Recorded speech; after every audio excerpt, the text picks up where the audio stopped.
donc c'est tout ce que j'avais ajouté. Alors, autre point, nous, on travaille plutôt sur le DAX, pas sur le S&P, mais sur le DAX, le niveau clé qu'on a surveillé, nous, c'était les 8900, 9000. Pour nous, c'est de gros niveaux, et en dessous de ce niveau, c'est pas bon du tout. D'accord? Le S&P, il a une configuration qui est la sienne, mais le DAX en dessous des 8900, 9000, comment dirais-je, je serais assez baissier en cassure de ce niveau. Merci Tammy. Alors, le temps passe vite, on parle beaucoup, alors on va essayer d'aller plus rapidement. On va passer, je propose qu'on passe tout de suite au CAC, de crainte qu'on n'ait pas le temps de le faire à la fin, et puis éventuellement, si on aura du temps, on refera le Hang Seng et le Nasdaq ultérieurement, mais on va tout de suite passer au Nasdaq, donc au CAC. Donc, je te repasse la main tout de suite, Tammy. Le CAC, que penses-tu du CAC?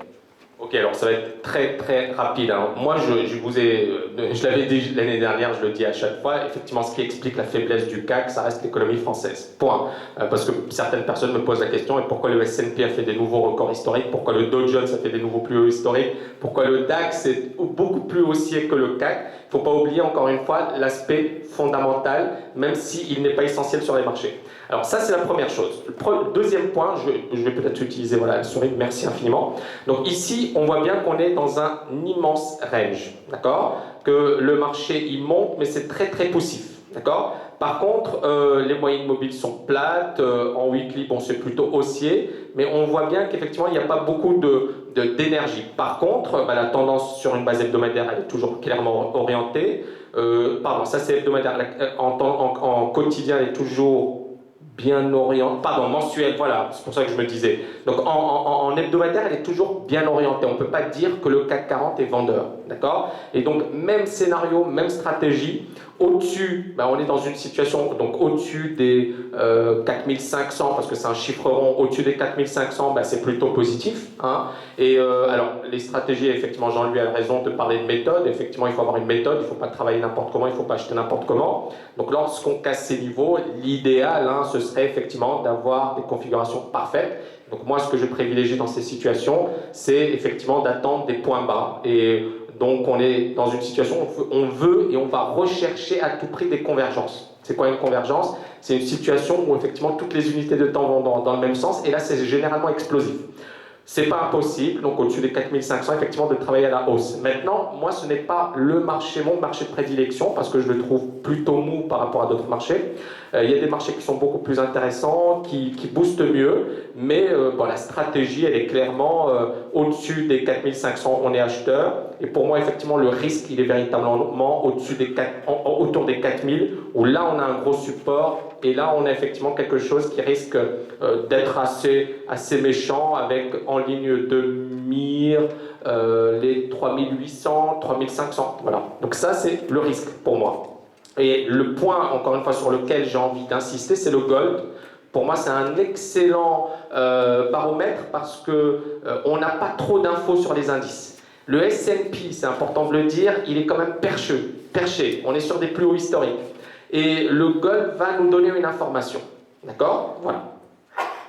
D'accord. Stéphane?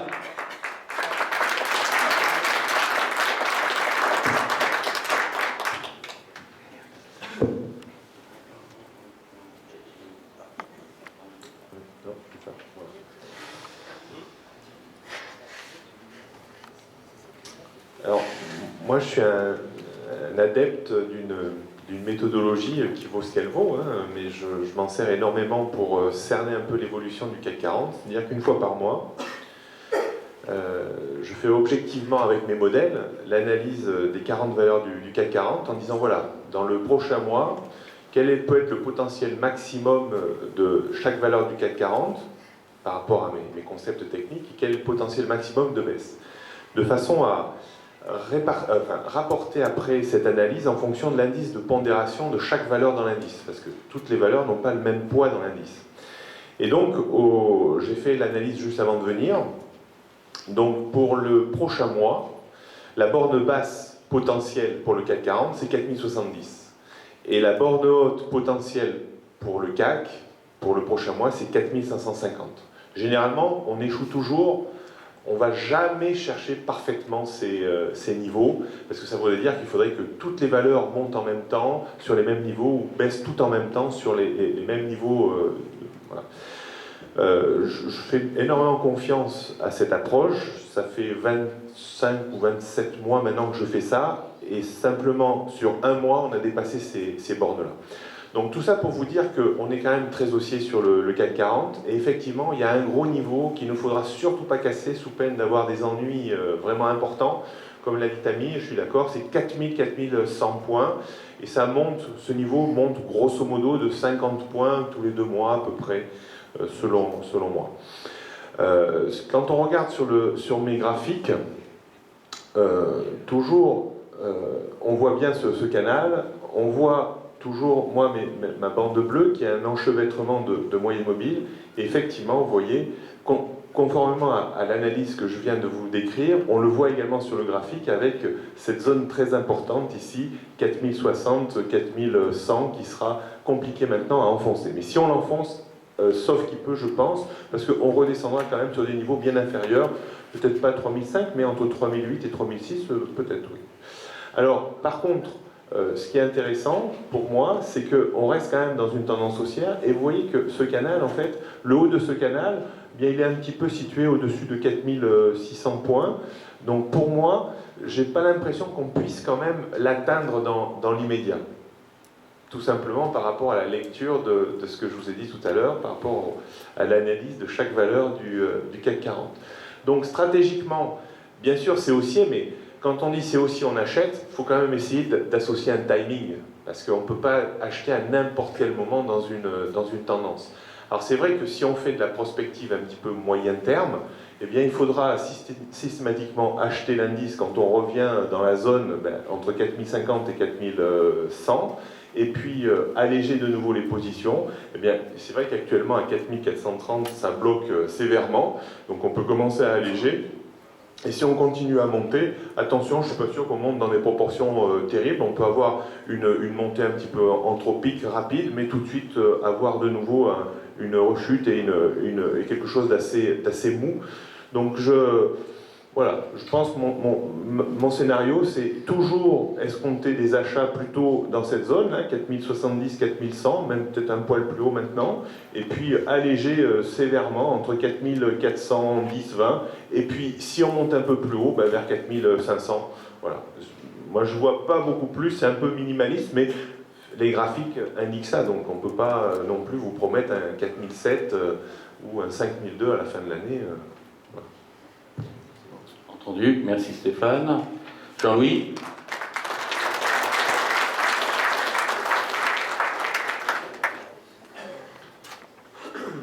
Déjà, premier point, ne regardez jamais le CAC 40. Aucun intérêt, ça ne se traite pas, ça se calcule. Donc, vous êtes en train de regarder un truc, ça ne veut rien dire, c'est une image d'un marché, et c'est pas ce qui se traite. Vous comprenez ça? Ce qui se traite, c'est le futur CAC 40. Si vous regardez autre chose que le futur, ça ne sera pas bon. Parce qu'il va y avoir des dividendes, et d'ici un mois et 2 mois, le CAC va perdre 100 points. C'est pas qu'il va les perdre, c'est que 100 points de richesse va partir, donc les dividendes, dans la poche des actionnaires. La différence avec le DAX, c'est quoi? C'est que le DAX intègre les dividendes lorsqu'on calcule, et le CAC, lui, ne les intègre pas. En gros, le CAC, c'est la performance des sociétés hors dividendes, et ce que représente le DAX, c'est la performance du portefeuille, si vous voulez. Vous comprenez? Parce que les dividendes sont intégrés. Là où je ne suis pas d'accord avec Tammy, c'est que le CAC et le DAX, sur de nombreuses années, ils ont à peu près la même performance. La même performance. Et, bien sûr que si. Et si vous regardez... Non mais attendez, hein, c'est mon métier depuis 30 ans, si je vous dis ça, c'est que je ne me trompe pas. Mais c'est parce que le problème, c'est qu'on est sur 2 planètes, quoi. Voilà, je m'aperçois que... Mais au moins, prenez ce que je vous dis, dites pas non, dites ok, il a tort, c'est un abruti, vous le notez sur un coin de papier, Jean-Louis, il y a des pas graphiques. non. Il y a des graphiques du Ouais, CAC c'est ça. avec le Donc- dividende réintégré. On sait très bien qu'aujourd'hui le DAX est venu flirter avec ses plus hauts. Le CAC avec ses dividendes, il n'est pas au plus haut. Il serait aux alentours. C'est une discussion. On serait à 5000, à 5009. Effectivement, on serait beaucoup plus haut que ce qu'on est, mais on ne serait jamais à 7000. Alors que le DAX, il est au-dessus de ses plus hauts avec le dividende réintégré. Également sur le S&P, également sur le taux, et également sur tous les marchés qui sont ce calcul. Alors évidemment, nous on est crétins, on est français, et on calcule effectivement, je suis tout à fait d'accord avec toi sur le CAC, le CAC tel qu'il est, sans les dividendes, et bah, mais tu l'as, je te l'amènerai le graphique avec les dividendes, il existe. Comment est calculé le SPI? Avec réintégration des dividendes. Bon, bah, est-ce que quelqu'un sait comment est calculé le SPI? À part, moi je lève la main. Est-ce que quelqu'un sait? Ah, monsieur, vous savez? Merci. Au moins, il y en a un dans la salle qui sait que c'est calculé hors dividende. Merci, monsieur. Oui, mais à quoi ça nous sert en crédit? Mais les repères, c'est ce qui s'échange. Je ne sais pas ce qui se calcule. Comment? Au quotidien, ça nous sert à Mais rien. bien sûr que si, c'est primordial. Bien évidemment, surtout que là, on va rentrer dans la période des dividendes. Non, mais moi, souvent, ce que j'essaye le message que j'essaye de faire passer, c'est en dehors du fait de... Jean-Louis, je reviens sur le DAX. Non, mais je reviens sur le DAX. Il est calculé. Essayez de comprendre comment les règles du jeu, c'est-à-dire comment ça fonctionne. Jean-Louis, tu es d'accord que le DAX, il est calculé avec réintégration du C'est ce dividende. que je viens de dire. Et le SPI, non. Et le SPI, non. Et or... Tu viens de dire oui. Non, le SPI, il est calculé. Mais c'est pas. Je parlais du DAX avec. Alors moi, effectivement, je considère que le SPI est calculé avec réintégration du dividende. Mais tu parlais du DAX et tu disais qu'on ne peut pas les calculer. Pour moi, si comment ça s'appelle, le CAC avec réintégration des dividendes, il y a le graphique, il existe, il n'a jamais cassé son plus haut historique. Le DAX, si. J'ai perdu le fil de la divagation à un moment donné qui m'échappe. Je m'excuse, je vais donner l'impression de vous contredire, mais en fait, bon, je n'ai certainement pas votre expérience à loin près. Bon, mais je dis simplement une chose, le DAX c'est un indice que je suis maintenant depuis plus de 15 ans. Bon, j'ai l'impression que, compte tenu du fait que les indices sont un baromètre de l'économie allemande étant bien plus en avant que l'économie française, nous avons aujourd'hui un écart entre les deux indices qui, au fil du temps, malheureusement, ne s'est pas rétréci. Avez-vous vraiment le sentiment que le CAC 40 est une représentation de l'économie française?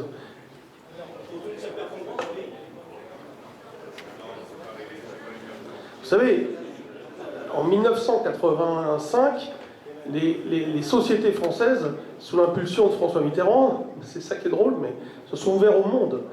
Et aujourd'hui, ce sont en gros des grosses compagnies. Vous voyez, si on veut prendre cet exemple. La situation spécifique de l'économie française s'en foutent, mais royalement. Aujourd'hui, ils vont tous chercher à faire du business à l'étranger. Ils font pas. Enfin, Total n'a rien à envier à une boîte américaine dans le même secteur. Ils se foutent totalement, vous voyez, de ce qui se passe en France. Vous savez, par exemple, vous parlez des banques. Toutes les salles de marché se sont barrées à Londres. Ils sont tous à Londres. C'est fini. À SocGen, ils ont 10 Pékins dans la salle de Forex qui fait un peu de transactions. J'ai un copain qui y est, donc ils étaient 25, 20, 18, 16, 15, 12. Et là, je crois qu'ils sont 12 ou 8, je ne sais plus. Enfin, je sais plus où ils en sont. Voilà, petit à petit. Ça... Non, mais... Bon, enfin, pour moi, c'est pas une représentation. Alors moi, après, j'essaie de vous dire que déjà, ne faites pas avoir. Vous allez avoir une centaine de points de perdus qui sont dus aux dividendes. Donc, première chose. Bon. Et ça, il faut en tenir compte dans vos calculs. C'est-à-dire que si vous commencez à vous intéresser à prenez le cas des CFD. CFD, c'est le cash. D'accord? Bon. À chaque fois qu'il va y avoir des dividendes, ça va donc amputer, ça va diminuer le prix du CFD. Et sur cela, ils vont considérer que c'est un dividende et ils vont vous imposer à 30% en moyenne. Pensez-y. Pensez-y. C'est important. 30% de 100 francs, ça fait beaucoup d'argent.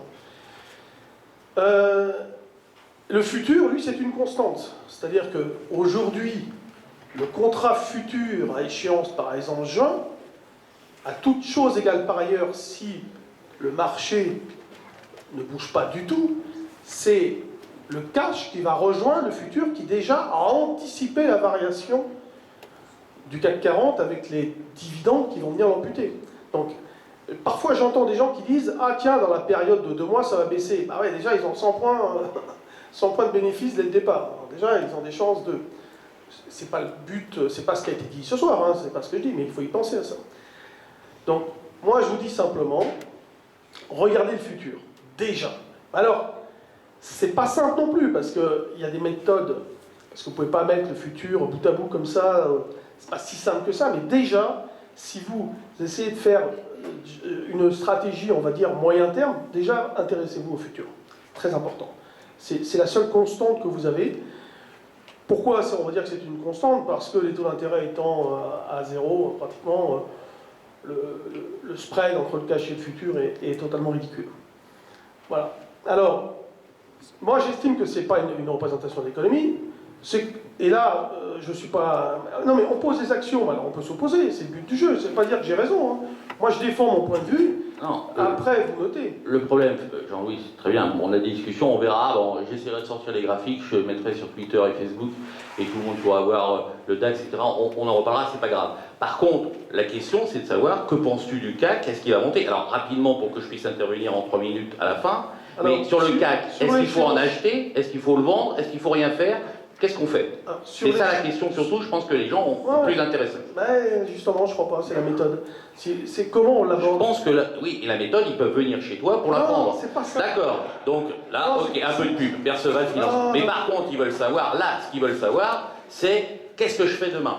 Non, c'est prendre conscience que les outils, si vous voulez, vous devez les utiliser. Si vous ne les utilisez pas, vous êtes... Enfin, aujourd'hui, ceux qui gagnent de l'argent, ce ne sont pas ceux qui jouent du directionnel. Tant que vous n'aurez pas ça en tête, vous ne gagnerez pas. Vous allez gagner, il y a toujours un mec qui gagne au loto, mais si vous voulez gagner sur 1 an, 2 ans, 5 ans, 10 ans, 15 ans, en étant tous les jours sur le marché, en ayant tout le temps une position, c'est pas en jouant du directionnel. Vous n'y arriverez pas.